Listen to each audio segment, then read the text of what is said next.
Hello, good morning all of students.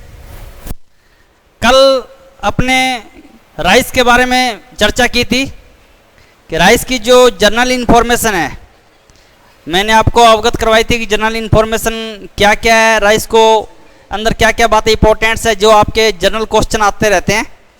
आज जो next class है वो स्टार्ट होगी राइस का क्लासिफिकेशन ऑफ राइस, यानी धान का वर्गीकरण।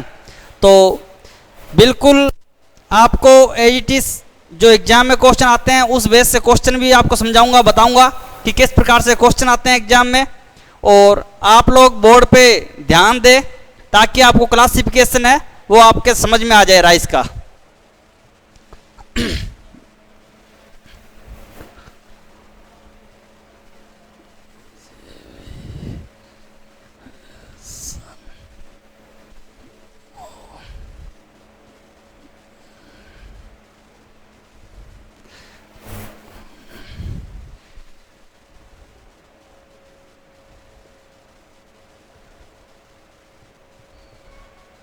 धान का वर्गीकरण।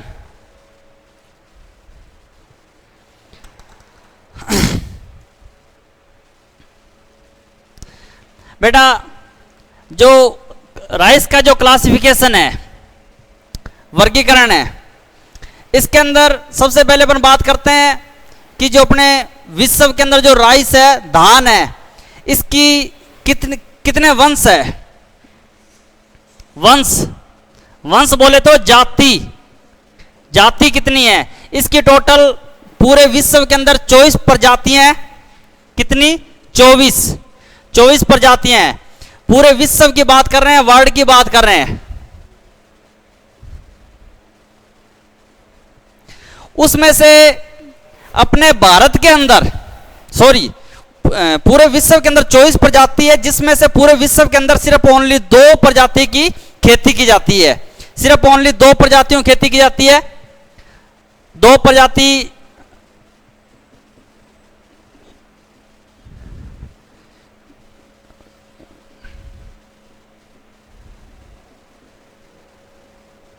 खेती करते हैं। वो कौन कौन सी है? दोनों प्रजातियां मैं आपको बता रहा हूं। नंबर एक पे आपका ओराइजा सेटाइवा। इसका जो क्रोमोसोम नंबर है वो है 2n बराबर 24। दूसरी प्रजाति आपकी ओराइजा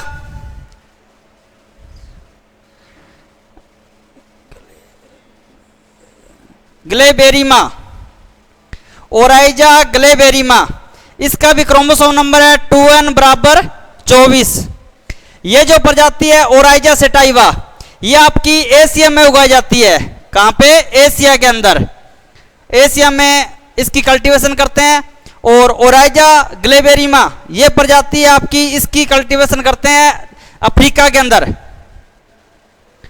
अफ्रीका में।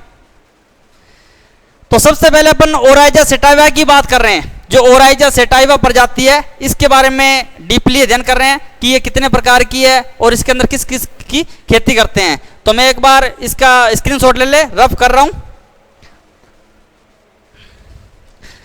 अब अपन सबसे पहले ओराइजा सेटाइवा,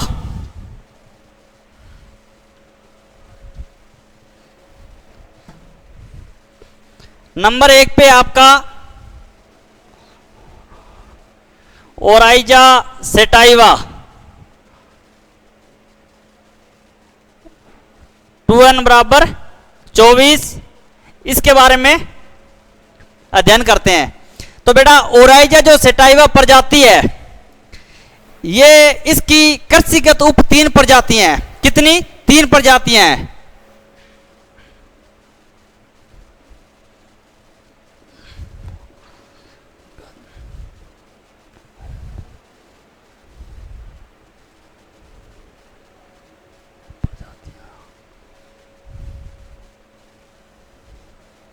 उप प्रजातियां 3 हैं। कौन कौन सी है? एक तो है इंडिका, दूसरी है जेपोनिका और तीसरी है जवानिका।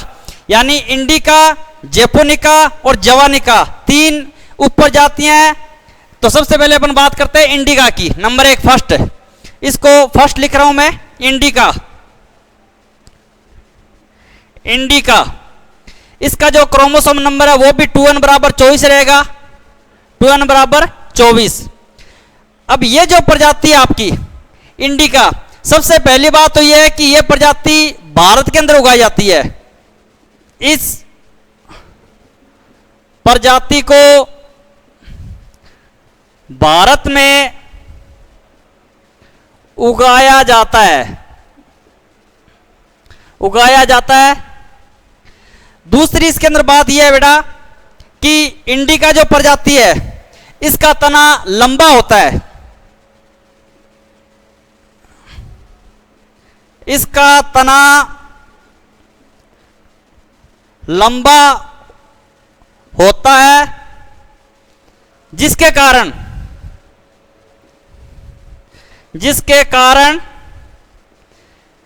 यह हवा से गिरने की क्षमता इसमें अधिक होती है। भाई लंबा तना रहेगा तो हवा के झोंके से गिरने की क्षमता इसमें अधिक रहती है, गिरने की समस्या रहती है इसके अंदर, जिसके कारण गिरने की क्षमता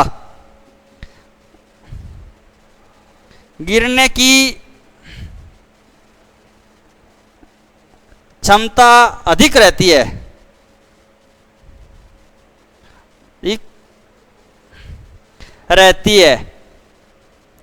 नेक्स्ट बात है बेटा इसके अंदर कि नंबर 1 तो है कि ये जो प्रजाति इंडिका इसको भारत में उगाया जाता है। दूसरी बात है इसका तना लंबा है, जिसके कारण ये गिरने की क्षमता इसमें अधिक रहती है। और तीसरी बात है कि इस प्रजाति को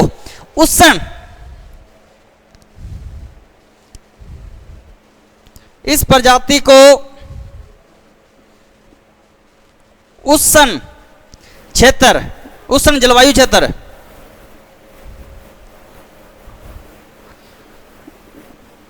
क्षेत्र में उगाया जाता है। बेटा इसमें 3 पॉइंट आपको याद रखने हैं। इंडिका जो है वो किसकी है? ओराइजा सेटाइवा की है। ओराइजा सेटाइवा के अंदर 3 प्रजाति है, इंडिका, और उसके बाद में दूसरी आपकी जेपोनिका, तीसरी है जवानिका। तो इंडिका है, इसका जो क्रोमोसोम नंबर है 2n बराबर 24 होते हैं। इस प्रजाति को भारत में उगाया जाता है, इसका तना लंबा होता है, जिसके कारण हवा के अंदर गिरने की क्षमता इसमें अधिक होती है। तीसरा, इस प्रजाति को उष्ण जलवायु क्षेत्र में उगाया जाता है। उष्ण मतलब आपका ट्रॉपिकल एंड सब ट्रॉपिक्स, ट्रॉपिक्स एंड सब ट्रॉपिक्स जो क्षेत्र है उसके अंदर इसको उगाया जाता है। इसका स्क्रीनशॉट ले ले। अब दूसरी बात करते हैं जेपोनिका की। जेपोनिका,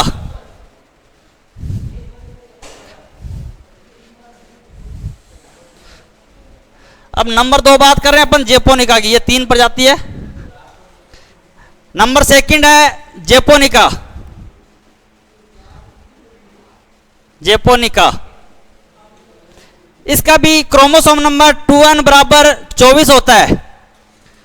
2n बराबर 24 होता है। अब इसके अंदर इसकी बात है कि नंबर 1 तो जेपोनिका जो प्रजाति है इसको जापान के अंदर उगाया जाता है।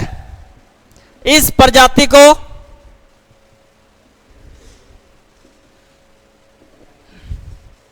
जापान में उगाया जाता है, उगाया जाता है। बेटा जेपोनिका, जेपोनिका से जे से जापान और इंडिका, इंडिका से इंडिया संबंधित है। आपको याद रखने की ज्यादा जरूरत नहीं पड़ेगी, इजी रह जाएगा कि जेपोनिका से जापान लॉजिक लगाना और इंडिका से इंडिया। ठीक है, इस प्रजाति को जापान में उगाया जाता है। दूसरी बात, इसका जो तना है, तना छोटा होता है, छोटा होता है, जिसके कारण ये हवा से गिरती नहीं है, यानी इसके अंदर हवा से गिरने के प्रति हवा से गिरने के प्रति प्रतिरोध क्षमता होती है, जिसके कारण इसमें हवा से गिरने के प्रति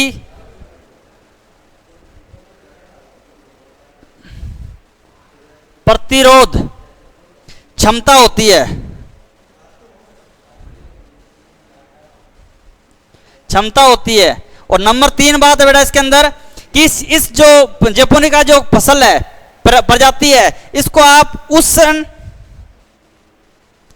उष्ण व गर्म तथा शीतोष्ण जलवायु में उगाया जाता है। इसमें बेटा तीन बातें इंपॉर्टेंट है जेपोनिका के अंदर। सबसे पहली तो है कि इस प्रजाति को जापान में उगाया जाता है, तो आपको याद रखना है जेपोनिका, जे से जापान, तो ये बात याद रह गई। और उसके अंदर इंडिका तो इंडिया में उगाया जाता है, इंडिका से इंडिया। दूसरी बात है इसका तना छोटा होता है, जबकि इंडिका का तना लंबा होता है, जिस कारण उसमें हवा से गिरने की क्षमता अधिक होती है। इसका तना छोटा होने के कारण इसमें हवा से गिरने के प्रति रोग प्रतिरोध होती है, ये हवा से नहीं गिरती है। तीसरी बात है कि इसको गर्म व उष्ण व गर्म तथा शीतोष्ण जो जलवायु है उसके अंदर इसकी खेती कर सकते हैं, वहां पे इसको उगाया जा सकता है। ठीक है, स्क्रीनशॉट ले लें इसकी भी। अब नंबर 3 की बारी आ रही है, जो है जवानिका। जवानिका जो है उसको कहां पे उगाते हैं? तो बेटा उसको इंडोनेशिया के अंदर उगाते हैं। कहां उगाते हैं? इंडोनेशिया में। नंबर 3 यानी थर्ड जवानिका, ये भी 2n बराबर 24 होते हैं क्रोमोसोम नंबर, और इसको इंडोनेशिया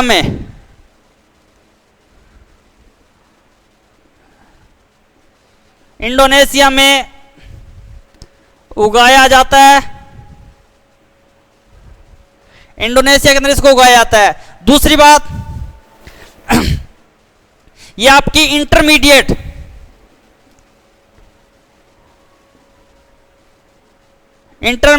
जलवायु की प्रजाति है। और तीसरी बात, इसको जंगली प्रजाति बोलते हैं। क्या बोलते हैं? जंगली प्रजाति। जंगली प्रजाति भी बोलते हैं कि ये जंगली प्रजाति भी है, जंगलों के अंदर उगा सकते हैं, जंगली प्रजाति के रूप में है। और चौथी बात इसकी, किसको? बालूदान ही बोलते हैं। बालूदान भी कहते हैं। बेटा तीनों बातें, इसकी 3 प्रजाति है ओराइजा सेटाइवा की। ओराइजा सेटाइवा जो धान का क्लासिफिकेशन के अंदर 2 प्रकार का धान, टोटल 24 प्रजातियां हैं विश्व के अंदर धान की, उसमें से 2 की कल्टीवेशन करते हैं। उसमें से नंबर 1 है ओराइजा सेटाइवा और दूसरा है ओराइजा ग्लेबेरिमा। जो ओराइजा सेटाइवा है इसके अंदर 3 उप प्रजातियां हैं जिनकी खेती की जाती है पूरे विश्व के अंदर। नंबर 1 है इंडिका। इंडिका जो प्रजाति है इसका क्रोमोसोम नंबर है 2n बराबर 24। अब बात आती है इंडिका की, इंडिका में क्या क्या विशेषता है? तो इंडिका जो प्रजाति है ये भारत में उगाई जाती है। नंबर दूसरी बात कि इसका तना लंबा होता है, जिसके कारण हवा से गिरने की क्षमता इसमें अधिक होती है। और इसको उष्ण जो क्षेत्र है, यानी आपका ट्रॉपिक्स एंड सब ट्रॉपिक्स जो एरिया है, क्लाइमेट है, उसके अंदर इसको आसानी से उगाया जा सकता है। अब नंबर 2 पे बात आती है जेपोनिका की। जो जेपोनिका है ये जापान के अंदर उगाई जाती है। कहां पे उगाते हैं? जापान में। उसके बाद में इसके अंदर इसका जो तना है वो छोटा होता है। छोटा तना होने के कारण हवा से गिरने की क्षमता इसमें कम होती है, हवा से नहीं गिरता है, मतलब कम क्षमता होती है हवा से गिरने की। और इस प्रजाति को उष्ण व गर्म तथा शीतोष्ण, नम शीतोष्ण जो जलवायु है वहां पे इसको आसानी से उगाया जा सकता है। नंबर 3 आपका जवानिका। जवानिका जो प्रजाति है इसका क्रोमोसोम नंबर भी 2n बराबर 24 होते हैं। इसको इंडोनेशिया में उगाया जाता है। सबसे अधिक खेती कहां पे होती है? इसको इंडोनेशिया में। उसके बाद में ये एक जंगली प्रजाति है और इसको इंटरमीडिएट जलवायु की आवश्यकता होती है और इसको बालूदान भी बोलते हैं। बालूदान भी बोलते हैं। स्क्रीनशॉट ले लें। अब बेटा दूसरे नंबर पे बात आती है किसकी? आपकी ओराइजा ग्लेबेरिमा की। ओराइजा सेटाइवा कंप्लीट हो गया। नंबर 2 है ओराइजा ग्लेबेरिमा।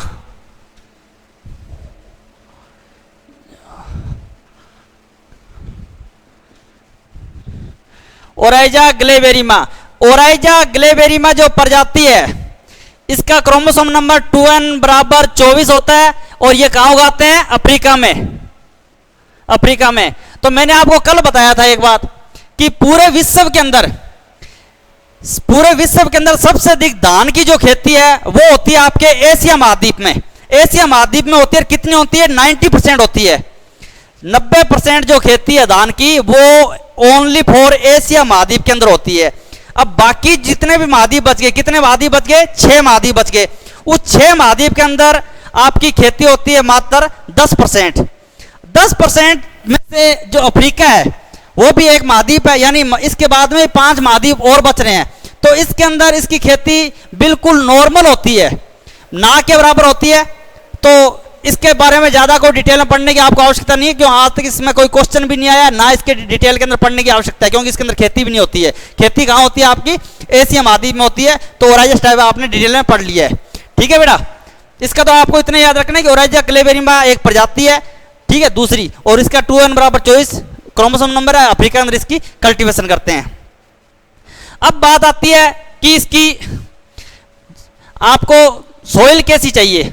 धान की कल्टीवेशन करने के लिए, उगाने के लिए, खेती करने के लिए किस प्रकार की सोइल की आवश्यकता होती है? मृदा की। सोइल या मृदा? बेटा धान की अगर खेती करना है आपको, धान की खेती करने के लिए किसान को चिकनी मटियार और मटियार दोमट, यानी चिकनी मटियार मतलब कले मृदा, धान की खेती के लिए चिकनी मटियार, मटियार यानी कले मृदा, या मटियार दोमट मृदा उत्तम रहती है। भाई इसकी जो धान की खेती करना है इसके लिए आपकी चिकनी मटियार जो कले मृदा है या मटियार दोमट मृदा है वो उत्तम रहती है, सबसे अच्छी मृदा रहती है धान की खेती करने के लिए। अब ये उत्तम मृदा क्यों रहती है? क्योंकि इस मृदा में पानी रोकने की क्षमता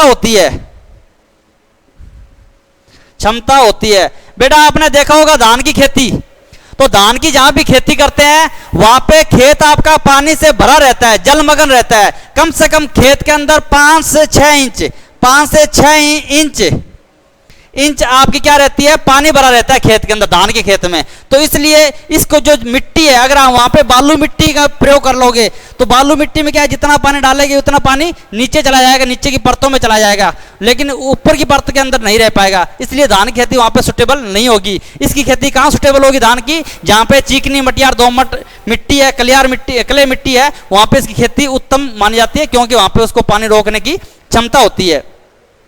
दूसरी बात, धान की आप कल्टीवेशन करते हैं, खेत की सबसे पहले तैयारी, जमीन की जुताई करते हैं, उसके बाद में आप फील्ड प्रिपरेशन कर ली, फिर आप जब सोविंग करते हैं तब आपको खेत के अंदर पानी से भर देते हैं खेत को, और पानी से भरने के बाद में आप उसमें एक पाटा चलाते हैं। पाटा कैसा होता है? एक लकड़ी का बना हुआ होता है, कम से कम 12 फीट लंबा होता है। इसको उसके पूरे खेत में चलाते हैं ट्रैक्टर के द्वारा।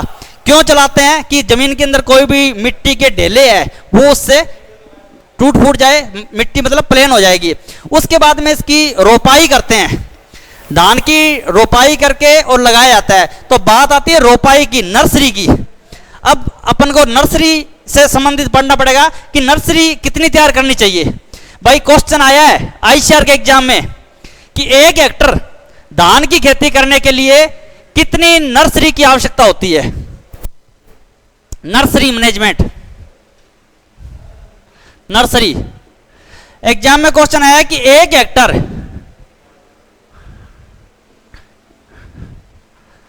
धान की खेती करने के लिए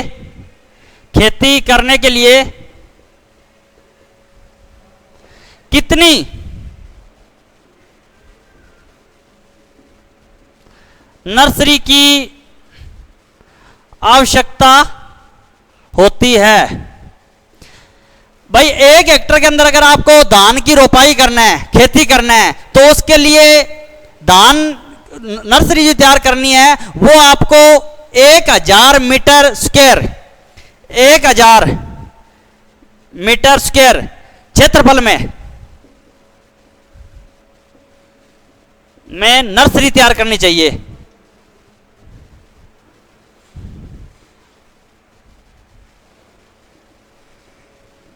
एक 1000 मीटर जो स्क्वायर है वो आपकी नर्सरी तैयार करनी पड़ेगी आपको, तब आपकी 1 हेक्टर खेत के अंदर इसकी रोपाई हो पाएगी। या फिर इसको ऐसे भी समझ सकते हैं कि जितना आपको कल्टीवेशन करना है, धान की जितनी भी हेक्टर में आपको बुआई करना है, उसका 1/10वां भाग यहां लगा के लिख रहा हूं,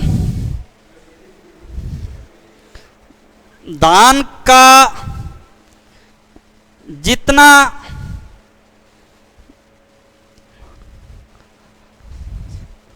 जितनी खेती करनी है उसका 1/10वां भाग नर्सरी तैयार करनी चाहिए। नर्सरी तैयार करनी चाहिए। बेटा आपको टोटल जितना भी कल्टीवेशन करना धान का, उसका 1/10वां भाग। इसका मतलब क्या हुआ कि अगर आपको 10 हेक्टर के अंदर खेती करनी है, 10 हेक्टर में अगर आपको धान की खेती करनी है, तो 1 हेक्टर आपको नर्सरी तैयार करनी पड़ेगी। 1/10वां भाग का मतलब है कि उसका 1 भाग, 10 भाग में से 1 भाग आपको नर्सरी तैयार करनी पड़ेगी, तब आपके 10 भाग के अंदर इसकी खेती हो जाएगी। ठीक है। और यहाँ पे इसका दोनों ऑप्शन याद रखना कि 1000 मीटर स्क्वायर 1 हेक्टर के लिए 1000 मीटर स्क्वायर या 1/10वां भाग, दोनों ऑप्शन राइट है कि धान की खेती करने के लिए नर्सरी की आवश्यकता होती है। स्क्रीनशॉट ले ले, समझ में आ रहा है?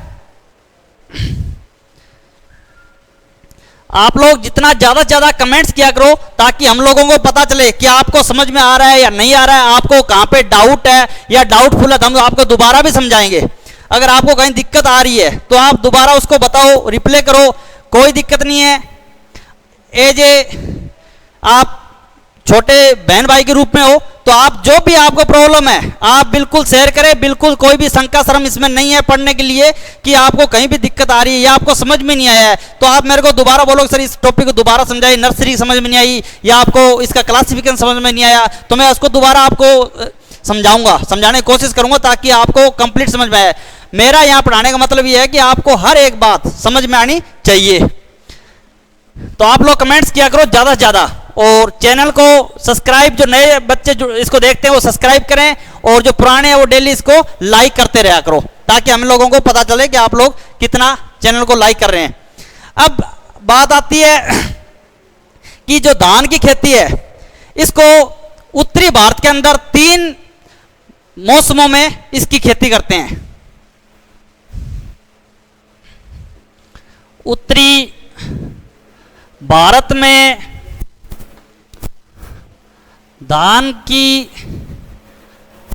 खेती 3 मौसमों में करते हैं। बेटा उत्तरी जो भारत है आपका, उत्तरी भारत के अंदर जो धान की खेती है, धान की जो खेती है उसको कितने मौसम में करते हैं? 3 मौसम में करते हैं। 3 मौसम है, तीनों मौसम के अंदर उत्तरी भारत के अंदर धान की खेती होती है।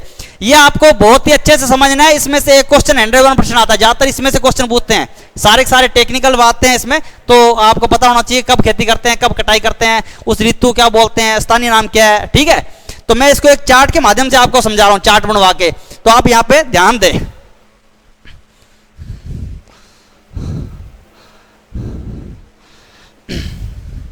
यहां पे था आपका कर्मस्य नंबर, कर्मस्य संख्या,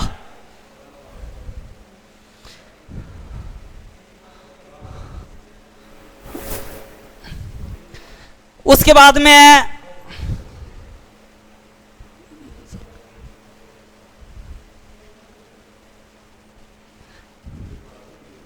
फसल की ऋतु, भाई कौन सी ऋतु की फसल है, उसके बाद में उसका स्थानीय नाम,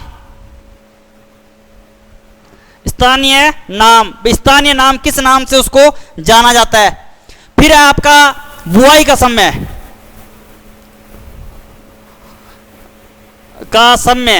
इसकी सोविंग कब करते हैं उसका समय।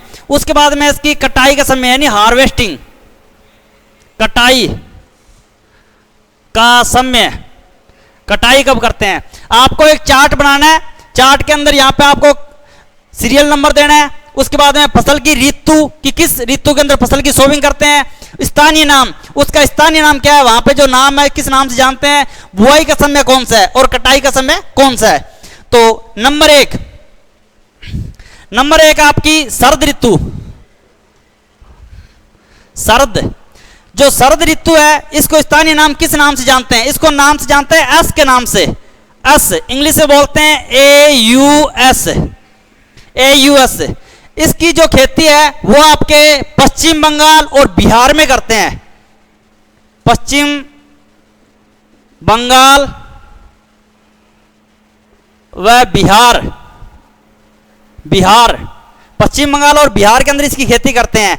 इसकी जो सोविंग है बेटा, सोविंग कब करते हैं, अप्रैल मई में।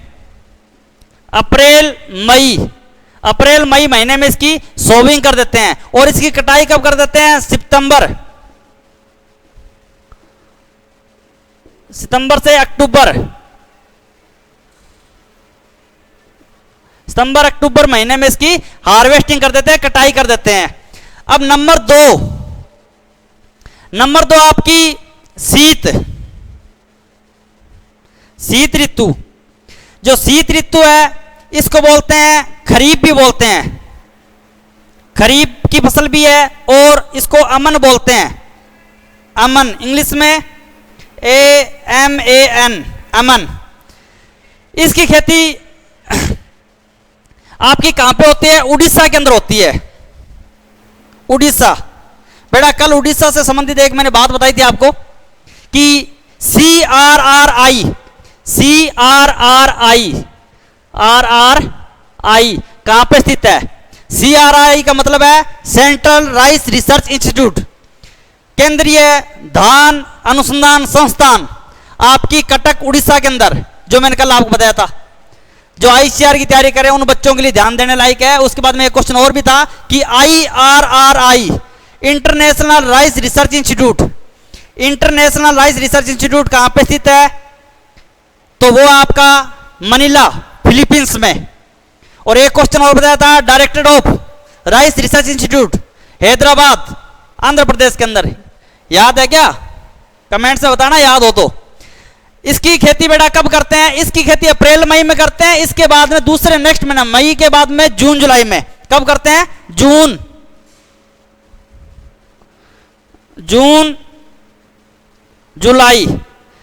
जुलाई। और इसकी सितंबर अक्टूबर में कटिंग करते हैं। तो इसकी कटाई कब करते हैं, नवंबर दिसंबर में। नवंबर दिसंबर में बेटा याद रखने के लिए इजी है कि अप्रैल मई के बाद में जून जुलाई, सितंबर अक्टूबर के बाद में नवंबर दिसंबर। ठीक है, अब बात आती है तीसरे नंबर की। तीसरे नंबर पे आपकी ग्रीष्म या जो ग्रीष्म ऋतु है इसको बसंत ही बोलते हैं। क्या बोलते हैं, बसंत ऋतु बोलते हैं। इसका नाम है बोरो। स्थानीय नाम क्या है, बोरो। इंग्लिश में इसको बोलते हैं BORO, बोरो। इसकी खेती बेटा पश्चिम बंगाल में करते हैं। कहां करते हैं, पश्चिम बंगाल में। इसकी इसीलिए आपने देखा पश्चिम बंगाल मतलब आपको कल मेरे क्वेश्चन में बताया था कि जो धान की सबसे अधिक भारत में जो खेती होती है वो कहां होती है, पश्चिम बंगाल में होती है, इसीलिए होती है। अब इसकी जो बुआई है वो कब करते हैं, तो इसकी बुआई करते हैं नवंबर दिसंबर में। नवंबर दिसंबर में इसकी बुआई करते हैं और मार्च अप्रैल में इसकी कटाई कर लेते हैं। मार्च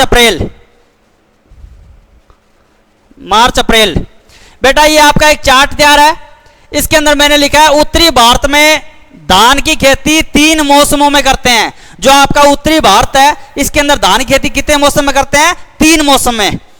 इसमें आपको ऊपर ऊपर लिखना है क्रमश से मतलब सीरियल नंबर, फसल की ऋतु, उसके बाद में स्थानीय नाम, उसके बाद में बुआई का समय, उसके बाद में कटाई का समय। अब नंबर 1 पे सर्द, जो सर्द ऋतु है, सर्द ऋतु है इसको इंग्लिश में बोलते हैं, स्थानीय नाम है इसका एस, इंग्लिश में बोलते हैं AUS। ये जो है आपके पश्चिम बंगाल और बिहार में इसकी खेती होती है सर्द ऋतु की। इसकी सोविंग कब करते हैं? तो सोविंग इसकी करते हैं आप अप्रैल मई में, और कटाई कब कर लेते हैं? उसके 4-5 महीने बाद में, यानी सितंबर अक्टूबर में इसकी कटाई कर लेते हैं। अब दूसरी आपकी शीत, शीत को खरीफ की फसल भी बोलते हैं, खरीफ की फसल, और इसको अमन बोलते हैं, AMAN, अमन। इसकी जो खेती है वो सबसे अधिक कहां पे होती है? उड़ीसा के अंदर होती है। उड़ीसा जो आपका कटक उड़ीसा, उड़ीसा में खेती होती है। और इसकी जो बुआई कब करते हैं, सोविंग कब करते हैं भाई? अप्रैल मई में तो करते हैं शीत की, ये सर्द की, तो अप्रैल मई के बाद में जून जुलाई में शीत की सोविंग करते हैं। और इसकी जो कटाई थी वो सितंबर अक्टूबर में थी, तो इसकी नवंबर दिसंबर में है। उसके बाद में नेक्स्ट मंथ में, याद रखने के लिए, नवंबर दिसंबर में शीत ऋतु की कटाई कर लेते हैं। उसके बाद में आपकी ग्रीष्म, ग्रीष्म को बसंत ऋतु बोलते हैं। अब जो बसंत ऋतु है इसको बोरो, BORO के नाम से जानते हैं इंग्लिश में, और ये पश्चिम बंगाल में इसकी सबसे अधिक खेती होती है। इसकी जो फसल की बुआई है वो नवंबर दिसंबर में करते हैं, और मार्च अप्रैल के अंदर इसकी कटाई कर लेते हैं। ठीक है, तो इस चार्ट को याद कर लेना, इंपॉर्टेंट है, ट्रिपल स्टार लगा रहा हूं, इसमें से क्वेश्चन आते हैं बेटा। अब मैंने आपको आज तक जितना पढ़ाया है आप लोग उसका कितना वेटेज पढ़ पाए हो, कितना याद रख पाए हो, है ना? तो इसकी सारी बातों की जानकारी अगर आप क्लास में प्रेजेंट होते तो मैं आपसे बात से तजर्बा ले लेता कि आप कितना पढ़े हो, या आपसे क्वेश्चन पुटअप करता। लेकिन आप ऑनलाइन के माध्यम से पढ़ रहे हैं, तो इसका जो परीक्षण है कि आपने कितना ज्ञान अध्ययन किया एग्रीकल्चर के अंदर, तो ये आप कमेंट्स के द्वारा हमें बताओ कि हमने कितना क्वेश्चन अटेम्प्ट किए हैं, कौन कौन से की हमें नहीं आए हैं, किसमें समझ में नहीं आया, कौन सा डाउटफुल है। तो आप अभी तक कोई भी ऐसे क्वेश्चन पुटअप नहीं करते हो, तो इस बात पे ध्यान देना कि क्वेश्चन पुटअप करना पड़ेगा। कि विदाउट कॉलेज नो नॉलेज होता है, विदाउट कॉलेज नो नॉलेज होता है। अगर आपको कॉलेज की पढ़ाई करनी है, अगर आपको अपने नाम के आगे ब्रांडेड बनाना है, तो आपको कॉलेज तक पहुंचना पड़ेगा। और आपको कॉलेज पहुंचने के लिए आपको ICR या आपको BHU और या आपका JET, इन तीनों में आपको सिलेक्शन लेना पड़ेगा। और लेने के लिए अभी आप सिर्फ 2 महीने अगर घर पे मेहनत कर लेते हो तो एग्रीकल्चर के अंदर आपका जो लाइफ का सिक्योर है वो आपकी लाइफ सिक्योर हो जाएगी। मतलब इसके अंदर फ्यूचर, एग्रीकल्चर के अंदर कोई भी बंदा बेरोजगार नहीं है आज के युग में, इतने इसमें स्कोप है। प्राइवेट सेक्टर के अंदर जो आपकी फर्टिलाइजर कंपनी है, इंसेक्टिसाइड, पेस्टिसाइड, उसके अंदर इतने अच्छे अच्छे पैकेज है कि अगर आप गवर्नमेंट यूनिवर्सिटी से, यानी आप ICR से सिलेक्ट होते हो या BHU से सिलेक्ट होते हो, तो आपका कॉलेज कैंपस से प्लेसमेंट होगा।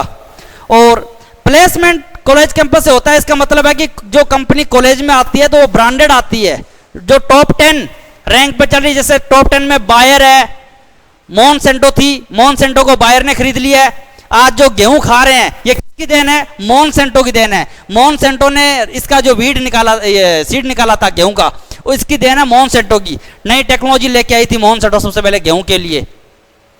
तो जितनी भी कंपनी इसमें अच्छे से अच्छे स्कोप है, सभी एग्रीकल्चर के जो स्टूडेंट है ध्यान दे कि कोई भी ऐसा स्टूडेंट अपना यहाँ के स्ट्रीम चेंज ना कर ले, या स्ट्रीम का मतलब आर्ट्स में ना जाए या कोई साइंस में ना जाए, एग्रीकल्चर के अंदर है। हमारा कल्चर एग्रीकल्चर सबसे बेस्ट कल्चर है, और इसको बेस्ट बनाने के लिए आपको कॉलेज की पढ़ाई करना आवश्यक है। अगर आप कॉलेज तक नहीं पहुंच पा रहे हो तब आपकी दिक्कत रहेगी। अगर यहीं छूट जाओगे तो आपके एक एग्जाम बचेगा ओनली फॉर एग्रीकल्चर सुपरवाइजर, और वो भी आने वाले टाइम में एग्रीकल्चर ग्रेजुएट से एग्जाम होगा, क्योंकि उसमें आज के टाइम में ग्रेजुएट हर बंदा हो चुका है एग्रीकल्चर के अंदर।